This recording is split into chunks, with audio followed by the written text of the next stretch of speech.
The episode begins with a disgruntled Roddy calling up his colleagues one after another, with a clear desperation in his attitude. Roddy sits at a fast food restaurant named Chickadoo, waiting for the other Slow House agents to come to the place, but almost nobody picks up his calls. It is Louisa who finally picks up and reveals that Jackson Lamb has pranked Roddy. The tech and hacking specialist had brashly asked his boss about where the Christmas party for the Slow House agents would take place, despite knowing that the colleagues never like spending personal time with each other. Therefore, Lamb had told Roddy to go and wait at the Chickadoo restaurant where everyone else would gather, and the latter had even seemingly ordered for his colleagues. As Louisa reveals what has really happened, Roddy disgruntledly finishes the food and leaves the restaurant, covering his ears with his headphones.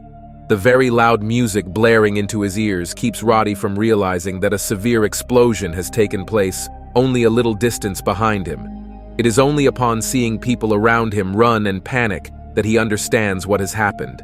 This explosion at a shopping center kicks off the main plot of this season of Slow Horses, and soon there are more developments that follow. The incident took place at the West Acres shopping center as a car bizarrely drove through the busy pedestrianized area, which was filled with people walking by because of the holiday and festive season, before it rammed straight into the shopping center building. The car had been fitted with bombs, and the driver was still inside when the vehicle was rammed into the building, meaning that it was a suicide mission, and it claimed the lives of 23 innocent victims. Many others are left injured and traumatized by the terrorist attack, and it takes almost a day to identify all the victims correctly. When the MI5 authorities arrive at the shopping center to assess the situation, it is revealed that Diana Taverner has not taken the role of the first desk after she had successfully ousted Ingrid Tierney from the position at the end of Season 3. Instead, Diana has placed a man named Claude Whelan at the MI5 first desk, while she seemingly remains at the second desk, or as a close advisor to Whelan. Despite the official positions, though, it is very clear that all agents and police personnel revere Diana as their top boss, and it is evident to everyone that Whelan is just a puppet. By the time Diana and Whelan arrive at the scene, the authorities have already traced down details of the car used for the bombing, and it is found to have belonged to a rental company. The vehicle had recently been rented by a 28-year-old man from Leicester named Robert Winters.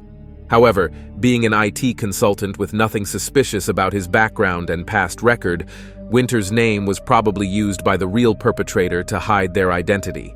This seems all the more likely when it is revealed that the address in Leicester that had been used while hiring the car was also a fake one, where nobody had lived for many years, and the neighbors knew nobody named Winters. The next development in the case comes when an online video surfaces in which a man revealed himself to be Robert Winters, admitting that he is about to launch an attack at West Acres Center, although he does not reveal his exact motive behind it. Winters only utter a few cryptic lines about him being hurt by someone or some group, and the bomb blast seemingly being an act of revenge for his pains. Naturally, the MI5 tracked down the location from which this video had been uploaded and sent an armed squad to investigate the place and arrest Winters.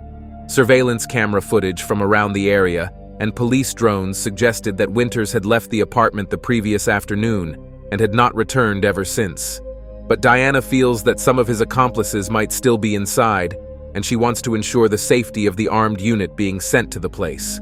Eventually, the team has to break down the front door and enter the apartment forcefully, but there is no sign of Winters anywhere in it. In fact, there is almost no furniture or any other item from which any further clue can be found. One of the soldiers finds a passport belonging to Robert Winters, and it ascertains that this same person rented out the car, for this very document had been produced at the car rental agency. Winters had not tried to hide his identity because he knew that he was about to die, and so he had left his passport lying around. However, it becomes evident very soon that the man had not been working alone, but someone else was also involved in the terrorist plot. As the forensics team walks into the apartment to look for more evidence, one of them draws the curtains to let the sunlight in. This reveals a string of grenades tied together with the curtains, all of which immediately explode and kill a number of the forensics experts and special operatives. The second bombing creates more panic among the citizens of London, and it also confirms that a very real bomb scare is going to be the central plot of this season of Slow Horses. The veteran MI5 agent, David Cartwright, had started to struggle with his old age at the end of Season 3, as he was forgetting things and people. In the new season, David's grandson and one of the central characters, River, is seen meeting his colleague Louisa Guy at a pub to discuss some personal matters. The two characters had grown closer after working together in the previous season, and they became somewhat friends. But no matter how friendly the colleagues at Slough House get, there is always a sense of awkwardness between them.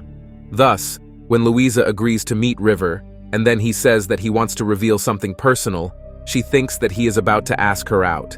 However, what River wants to discuss is actually his concern about his grandfather's health, for David now struggles to identify anyone. Louisa advises River to visit his grandfather more often since David was the one who raised him, and River agrees with this counsel too. The last we see of the character is when he sets out to travel to David's house in the countryside. A little while later, David Cartwright is seen returning home but in extreme panic, for he fears that someone is watching him.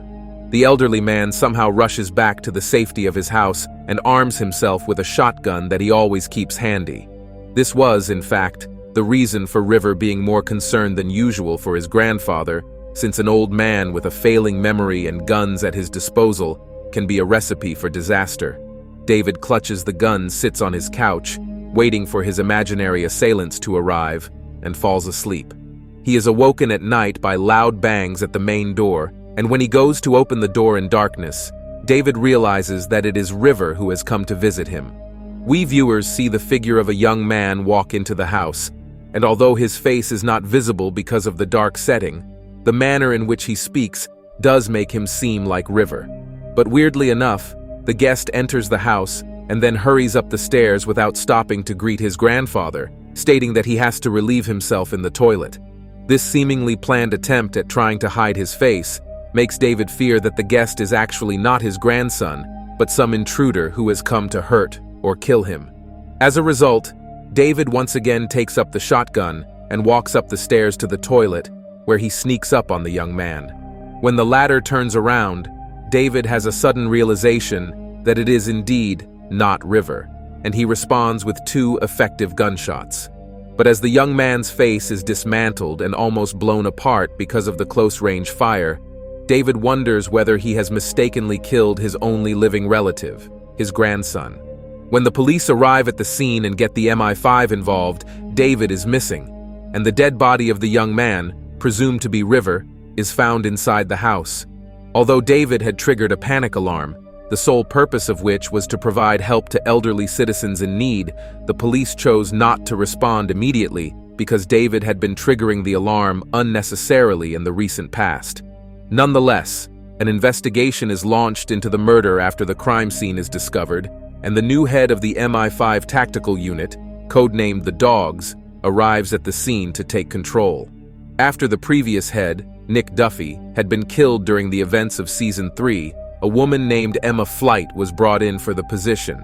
Flight gets in touch with Jackson Lamb and asks the Slough House head to come and confirm whether the dead body belongs to River Cartwright, since hardly anyone else knew River.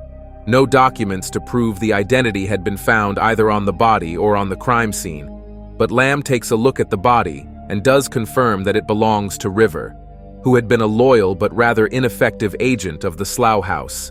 Jackson Lamb visits his old colleague and close friend, Catherine Standish. Catherine had decided to leave Slough House and the MI5 at the end of the previous season, but it is revealed that Lamb has been refusing to grant her wish by not signing the necessary documents. When Lamb tells Catherine about the strange and sad events that had transpired in the Cartwright family, she does a terrible job of acting to be shocked, and this confirms to Lamb that she knows something that nobody else does. This deduction is not as brilliant as it seems, though, for Lamb reveals that he had made this guess based on the fact that he saw River's car parked outside Catherine's apartment. As he forces his way into her bedroom next, a bemused and sleepy David Cartwright is found on the bed, meaning that he had been hiding from the police at Catherine Standish's house. It is revealed that River is not actually dead, for he is on a secret trip to somewhere in France. River seems to be on a personal mission to find someone, for he keeps looking at a man's passport. The young man whom David Cartwright had led into his house, believing him to be his grandson, must have been an attacker who had come to kill the veteran agent for some reason. David killed the man and then wallowed in grief until River came to his house and discovered the scene.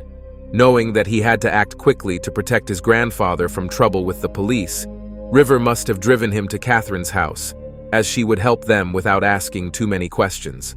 He also must have found the passport on the intruder's body, and so he wanted to investigate who was trying to kill his grandfather and for what exact reason. As he took a cab through the French countryside, Lamb figured out this entire sequence of events and tracked down David at Catherine's place. In typical Slow Horses style, this attack on David will surely be tied to the bomb attacks in London, and where the plot of this new season takes us will be very interesting to watch.